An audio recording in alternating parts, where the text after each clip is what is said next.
and send in the hard drives and the board separately, because you get 30.5 cents doing it that way.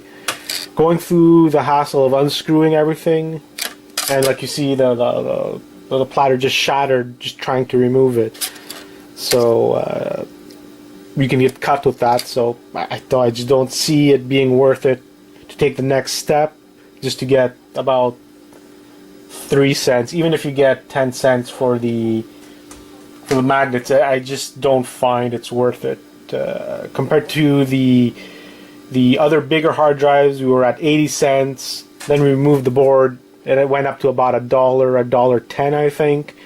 And then once we removed everything, it jumped to almost like $4 or something, from what I remember.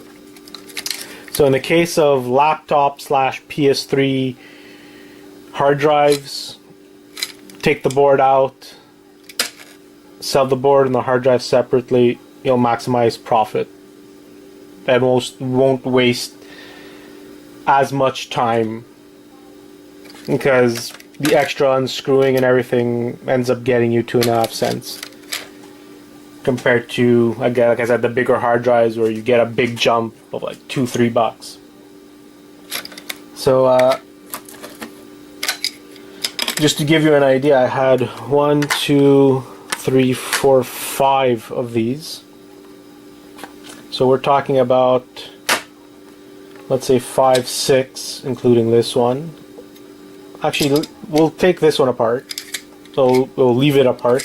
See, this one almost gives us £1, so we'll go with this. So right here, selling these hard drives as is, we'd get about 50 cents. Because we have £1 here. So right away, that kind of sucks.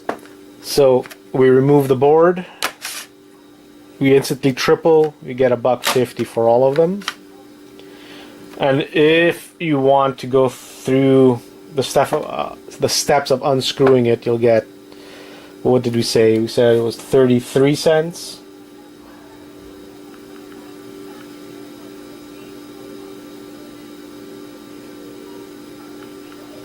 So we'd go from $1.50 right now, we'd go to $1.65 approximately. You can also try selling these on eBay, as a lot of broken whatever people buy them for the boards, but like I said, I really doubt you'll get much, just because these are smaller size drives. They're 160 and under. From what I noticed, people who sell the boards or fix them or whatever, they usually want 320 or higher. So you can